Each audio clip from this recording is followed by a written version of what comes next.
दोस्तों नमस्कार। स्वागत है आपका हमारे इस YouTube मंच पर। दोस्तों, भारतीय जनता पार्टी के अंदर क्या चल रहा है, कौन सा शीत युद्ध चल रहा है और इस शीत युद्ध की बिसात जो आज लोगों को लग रहा है कि लोकसभा चुनाव के नतीजे जो 4 जून को आए, उस 4 जून की परिस्थितियों ने शीत युद्ध की बिसात बिछा दी। जी नहीं, इस शीत युद्ध की बिसात तो बिछनी ही थी, और इसलिए बिछनी थी कि जैसे एक बैलून होता है, उस बैलून को तभी तक फटने से बचाया जा सकता है जब तक कि उस पर उतना ही प्रेशर पड़े जिससे वो दबे लेकिन फटे नहीं। लेकिन भारतीय जनता पार्टी का बैलून तो ब्रस्ट होने के कगार पर है। और कमोबेश ऐसी ही बात, इसी से मिलती जुलती बात भारतीय जनता पार्टी के वरिष्ठ नेता और पूर्व वाणिज्य मंत्री सुब्रमण्यम स्वामी भी कह रहे हैं। सुब्रमण्यम स्वामी तो एक टाइटैनिक जैसा डूबता हुआ जहाज बताने लगे। उनके शब्दों पर गौर करें तो साफ जाहिर होता है कि भारतीय जनता पार्टी लोकसभा चुनाव के नतीजे और उसके बाद अलग अलग राज्यों की 13 सीटों के उपचुनाव के नतीजे ये एक टाइटैनिक जहाज की तरह हो चली है जो कभी भी डूब सकती है, और इसके डूबने पर कहीं कोई सिनेमा न बन जाए, कहीं कोई फिल्म न बन जाए। आखिर बीजेपी की यह स्थिति क्यों हुई कि भविष्य में जाकर लोग कहें कि एक थी बीजेपी। दरअसल बीजेपी की यह स्थिति क्यों हुई, कहना न होगा कि बीजेपी एक पार्टी हुआ करती थी, पार्टी विद द डिफरेंस की बात करती थी, चाल चरित्र और चेहरे की बात करती थी। देश के 3 धरोहर अटल, अडवाणी, मुरली मनोहर के नारे के बावजूद ये कार्यकर्ताओं की पार्टी हुआ करती थी, दिन रात लोगों के बीच रहने वाले लोगों की पार्टी हुआ करती थी। लेकिन आज जिस प्रकार से भारतीय जनता पार्टी की स्थिति है, लखनऊ में जो चल रहा है और दिल्ली में जो चल रहा है, लखनऊ और दिल्ली के बीच सत्ता का संघर्ष, एक पार्टी के भीतर प्रतिद्वंदिता, घात प्रतिघात, और इन सब से आगे जाकर कौन भविष्य का उत्तराधिकारी होगा, सिर्फ यहीं तक सीमित नहीं है, बल्कि यहां तो राजनीतिक रूप से निपटने और निपटाने के खेल में कौन किसको सह दे रहा है और कौन किसको मात दे रहा है, यह खेल ज्यादा महत्वपूर्ण हो गया है।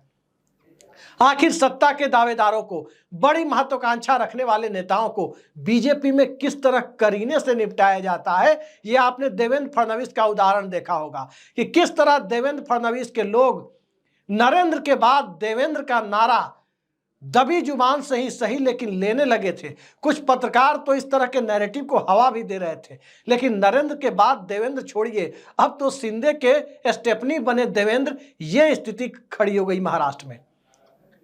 कहां तैयारी दिल्ली की थी, कहां 7 लोक कल्याण मार्ग का सपना देखा जा रहा था, लेकिन कहां मंत्रालय में भी मुंबई में जूनियर जगह नसीब हुई।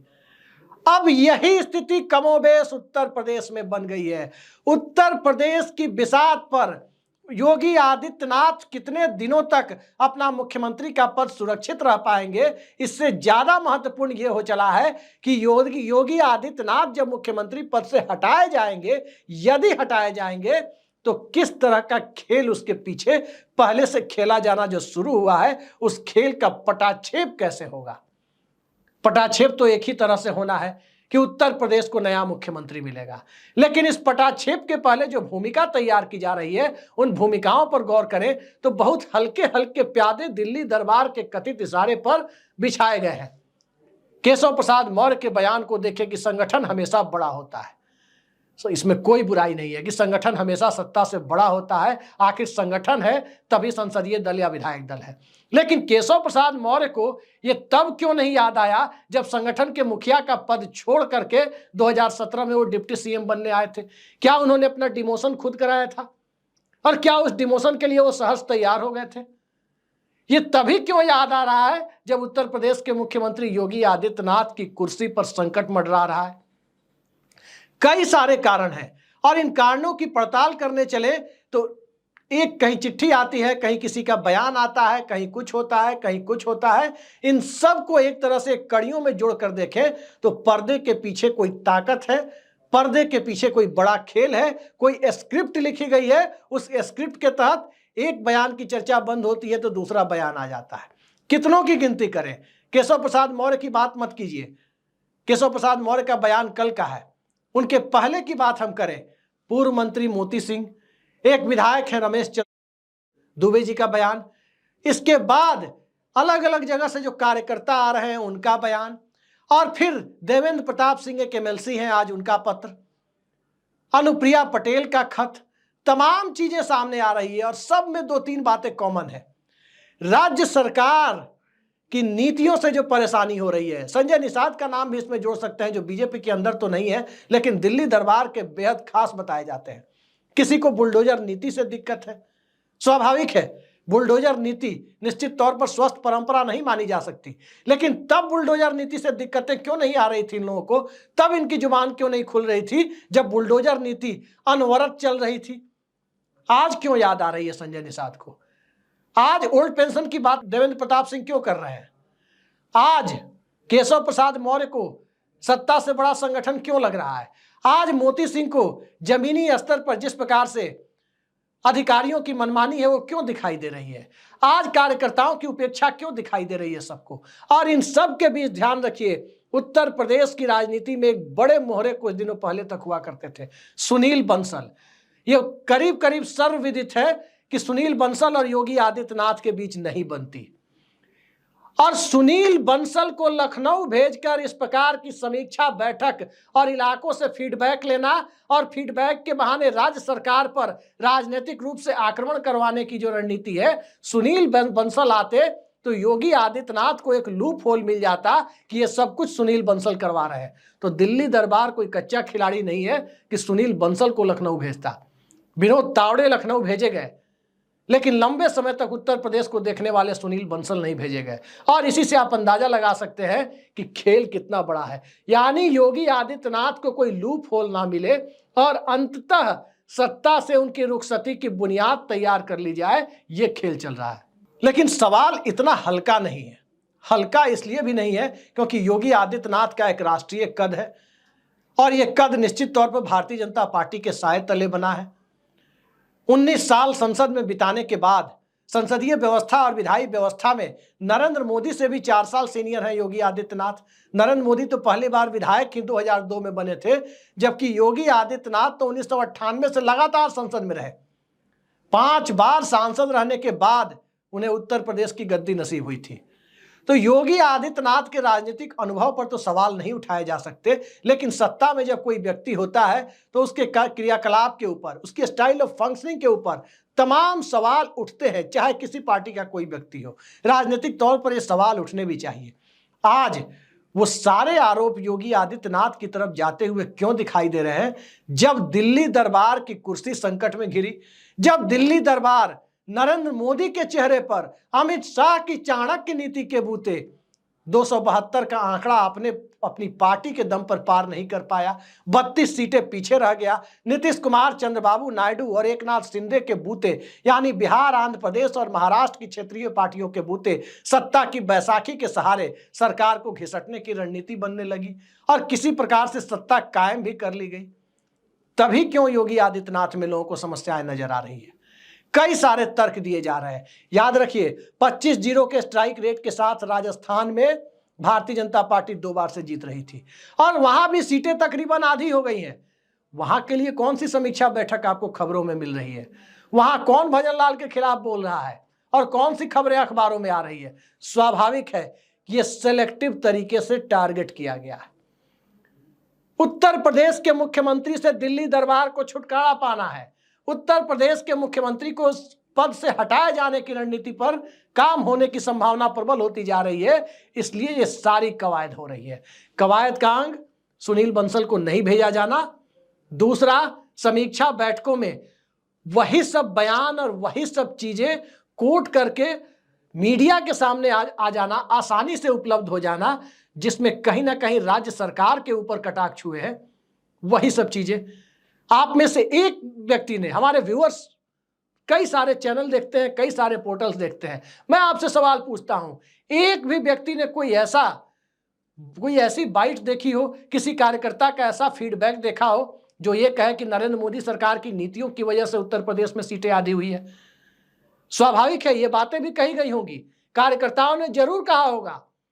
आलोचनाओं के केंद्र में सिर्फ योगी आदित्यनाथ नहीं आए होंगे, आलोचनाओं के केंद्र में नरेंद्र मोदी और अमित शाह भी आए होंगे, क्योंकि उन्हीं की सरकार के लिए चुनाव हो रहा था, उन्हीं का 10 साल का कार्यकाल कसौटी पर था।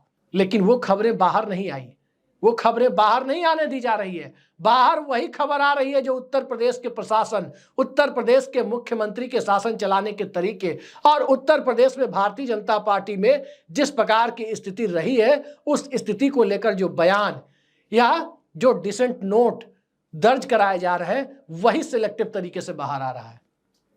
तो ये सब कुछ सब लोग देख रहे हैं। इस परिस्थिति में कौन कौन से मुद्दे हैं जहां योगी आदित्यनाथ को घेरने की कोशिश हो सकती है या हो रही है, और क्यों योगी आदित्यनाथ को हटाने की हड़बड़ी है, दोनों मुद्दे पर मैं आता हूं। पहली बात कि क्यों योगी आदित्यनाथ से जल्द पार्टी आलाकमान, जो मौजूदा आलाकमान है, वो छुटकारा चाहता है। तो पहला कारण यह है कि महाराष्ट्र और हरियाणा का चुनाव है, झारखंड का चुनाव है, और महाराष्ट्र हरियाणा में तो येन केन प्रकारेण पार्टी की सत्ता में बनी हुई है। अगर यहां की सत्ता फिसली तो फिर किस मुंह से योगी आदित्यनाथ को हटाएंगे, ये सवाल खड़ा हो जाएगा। और दूसरा कारण है उत्तर प्रदेश की 10 सीटों का उपचुनाव, जो बहुत संभव है। कम संभावना है कि महाराष्ट्र के पहले उसका चुनाव हो, ज्यादा संभावना है कि महाराष्ट्र वगैरह के साथ ही उसका चुनाव हो। अगर उन 10 सीटों पर योगी आदित्यनाथ के नेतृत्व में भाजपा ने अच्छा प्रदर्शन कर दिया, तब किस मुंह से योगी आदित्यनाथ को हटाया जाएगा? तब तो योगी आदित्यनाथ के पास कहने के लिए भी होगा कि लोकसभा चुनाव तो मोदी जी के चेहरे पर हुआ था, हमारे चेहरे पर जो चुनाव हुआ वहां का रिजल्ट देखिए।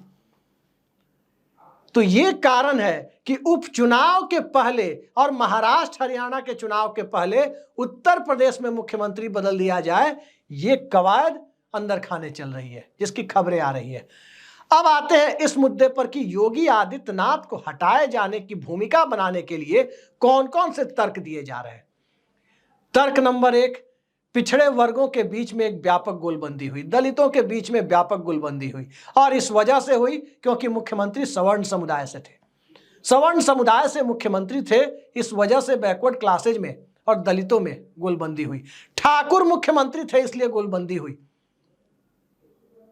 जिस ओबीसी वर्ग की परिकल्पना को और जिस ओबीसी वर्ग की सामाजिक न्याय की राजनीति को आज जमीन पर लोग देख रहे हैं, उसे इस देश के 2 ठाकुर राजनेताओं ने हकीकत में जमीन पर उतारा है, विश्वनाथ प्रताप सिंह और अर्जुन सिंह। तो इस परिस्थिति में ठाकुर और कथित ठाकुरवाद यह पिछड़े वर्गों में मुद्दा बना हुआ है। यह बात गले से उतरती नहीं है, आमतौर पर गले से इसलिए भी नहीं उतरती है क्योंकि पिछड़े वर्गों के बीच उनके सबसे बड़े मैस्कॉट तो वीपी सिंह है, अर्जुन सिंह है। अब उत्तर प्रदेश में ठाकुरों की बात हो गई, लेकिन बात ठाकुरवाद की होती है। यही बात तो अखिलेश यादव के समय में यादववाद की होती थी, उस वक्त भी उन्हें टारगेट किया गया। और ठाकुरवाद के लिए भी वही गोदी मीडिया जो आज बना हुआ है वो योगी आदित्यनाथ को टारगेट कर रहा है। क्या भारतीय जनता पार्टी को वो कथित ठाकुरवाद 4 जून 2024 के पहले दिखाई नहीं दिया? क्या भाजपा के कार्यकर्ताओं को और इस तरह का फीडबैक देने वाले लोगों को योगी आदित्यनाथ का कथित अड़ियल रवैया 4 जून के पहले नहीं दिखा? स्मृति ईरानी चुनाव हार गई, स्मृति ईरानी के साथ 28 दूसरी सिटिंग सीटें भी भारतीय जनता पार्टी हार गई, तभी जाकर यह दिखाई दिया है। कई सवाल है। क्या योगी आदित्यनाथ की मर्जी से टिकट बांटे गए थे उत्तर प्रदेश में? फिर वीके सिंह का टिकट क्यों कटा? फिर अजय मिश्रा टेनी का टिकट क्यों बचा? फिर ब्रजभूषण शरण सिंह के बेटे को ही टिकट क्यों दिया गया, खासकर महिला पहलवानों के आंदोलन के बाद? ये तमाम सवाल हैं। और क्षेत्रवार यदि उत्तर प्रदेश की बात करें तो गोरखपुर डिवीजन, गोरखपुर, बांसगांव, महाराजगंज, देवरिया, कुशीनगर, ये जो 5 सीटें आती हैं गोरखपुर डिवीजन में, इन 5 सीटों पर तो एक तरफा भारतीय जनता पार्टी को जीत मिली है। यहां तो किसी तरह की दिक्कत बीजेपी को सामने नहीं आई। तो योगी आदित्यनाथ ने कैंडिडेट उनके मनपसंद हो या नहीं हो, अपने इलाके में जीत दिलाकर दिखाया। लेकिन जिस इलाके में, जिस आरएसएस के काशी प्रांत में, जो काशी प्रांत कहते हैं, नरेंद्र मोदी खुद चुनाव लड़ रहे थे, क्या नरेंद्र मोदी ने वहां पर जीत दिलाई भाजपा को? बनारस के अलावा कौन सी सीट भाजपा को मिली? न बलिया मिली, न गाजीपुर मिली, न घोसी मिली, न चंदौली मिली। कौन सी सीट उस इलाके में भारतीय जनता पार्टी को मिली है? तो तमाम बातें जो सुनने में आ रही है या कही जा रही है, सलेमपुर तक नहीं मिली। तो फिर इस परिस्थिति में भारतीय जनता पार्टी जिस चुनाव की बात कर रही है, क्या वो चुनाव योगी आदित्यनाथ के चेहरे पर हुआ था? और पिछड़ावाद की जहां तक बात है, कई लोग तर्क दे रहे हैं कि आखिर मध्य प्रदेश में संविधान बचाओ का नारा क्यों कारगर नहीं हुआ? आखिर मध्य प्रदेश के साथ उड़ीसा में क्यों कारगर नहीं हुआ? छत्तीसगढ़ में क्यों कारगर नहीं हुआ? सवाल सबसे बड़ा यही है कि मध्य प्रदेश और छत्तीसगढ़ आरएसएस की सबसे बड़ी लेबोरेटरी है। वहां उस तरह से मंडल पॉलिटिक्स नहीं हुई है जहां मंडल पॉलिटिक्स यूपी बिहार में हुई है। उड़ीसा में तो कभी हुई ही नहीं है। वहां एक व्यक्ति 20-20 साल लगातार 25-25 साल राज करते हैं। लेकिन जहां राजनीतिक जागृति ज्यादा आई, मसलन बिहार, उत्तर प्रदेश, तमिलनाडु, महाराष्ट्र, ये सब वो राज्य रहे, केरल, जहां राजनीतिक जागृति बहुत ज्यादा आई, सामाजिक आंदोलनों के बूते आई, राजनीतिक आंदोलनों के बूते आई। तो इन राज्यों में कोई 25 साल और 20 साल राज नहीं कर सकता लगातार। तो ये परिस्थिति जो आज दिखाई दे रही है, योगी आदित्यनाथ ही बलि का बकरा क्यों बनाए जाएंगे? राजनीतिक तौर पर बलि का बकरा एस्केप गोट बनाने की जो कवायद है, उसमें योगी आदित्यनाथ की जगह पिछड़े वर्ग के नेता को लाया जाए। और इसलिए लाया जाए क्योंकि जो यादव वर्सेस नॉन यादव की बाइनरी क्रिएट की गई थी, वो बाइनरी टूटती दिखी है। संविधान बचाने का मुद्दा सामने आया है, उसके लिए योगी आदित्यनाथ दोषी हैं। ये थ्योरी कहां से आ गई? संविधान की बात, संविधान पर खतरे की बात सबसे पहले कब आती है? तभी आती है जब आधार को मनी बिल बनाकर राज्यसभा के से बचाने के लिए पास करा दिया जाता है।